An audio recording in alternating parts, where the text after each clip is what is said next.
جادو کو ہم ہو جائے اور اس کو ہم چھوڑ دیں، اس کے اوپر توجہ نہ کریں، اس کا علاج نہ کریں، تو وہ کیا ہوتا ہے، وہ بڑھ جاتا ہے معاملہ۔ تو پرانے سے پرانا جادو، اس کے علاج کے لیے بہت بابرکت مہینہ یہ چل رہا ہے رمضان المبارک کا، آخری 10 دن اس کے بڑے بابرکت ہیں۔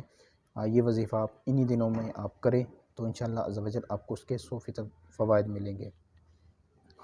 تو وظیفہ ہے بہت ہی آسان ہے۔ اس کا طریقہ کار وظیفے کا میں عرض کرتا ہوں